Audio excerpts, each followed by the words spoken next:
warning pabiling giisa sa pag-asa sa halos tibuok parte sa nasod. Samtang bagyong Hana inanay nagkakusog, samtang paduong kining mugawas sa nasod. Ani si Joey Figuracion sa Pag-asa Visayas.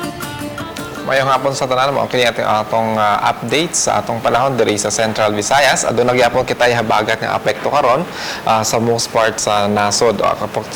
Ang iyang konsentrasyon sa epekto karon most area sa Luzon na lang ug diri sa Visayas ang Western Visayas na lang ang makasinati sa iyang significant effect tungod sa habagat. Samtang aduna kitay bagyo gyapon sa sulod sa Philippine Area of Responsibility mao ni si Typhoon Hana. Nikusog pa ni siya o ganiyang hapon nasigpatan nga sa distansya na 485 km east-northeast sa Basco, Batanes. Ug may kakusog gyapon ni kining hangin nga gaabot sa 175 km per hour duol sa tunga ug ang iyang gustiness moabot sa 215 km per hour. Si Hana gi-forecast gyapon nga moirog sa direksyon na northwest sa gipaspason sa 15 km per hour. Og expected base sa iyang track ug behavior ni karon ni Hana mogawas na sa Philippine Area of Responsibility ugma August 9.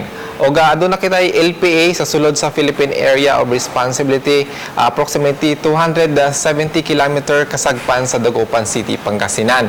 O dinhi siya nakitaan sa karon or gamay ang tsansa na mohimong gamay nga bagyo sa mosunod nga 24 ka oras. Samtang dunay bagyo sa gawas sa Philippine Area of Responsibility mo ni si Typhoon Kosa, international name.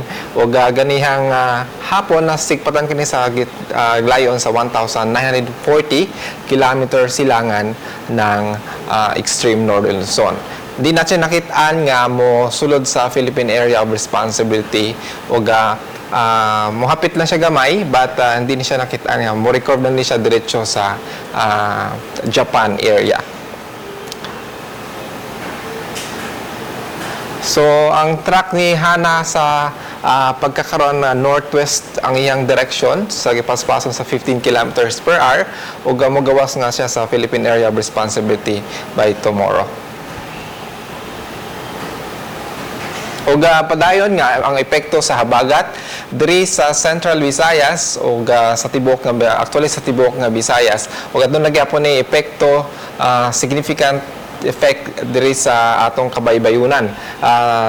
Lakip ang sugbo. So adun gyapon kitay gale warning o delikado gyapon sa atong mga kaigsunuan labi na kining gigamit sa gagmay nga sakyanan pandagat.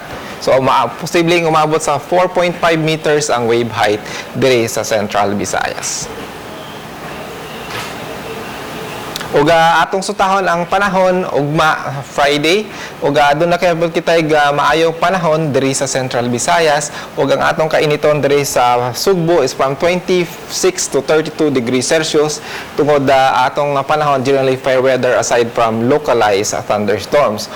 Samtang ang atong adlaw diri sa Sugbo mosilang ugma 5:34 sa buntag.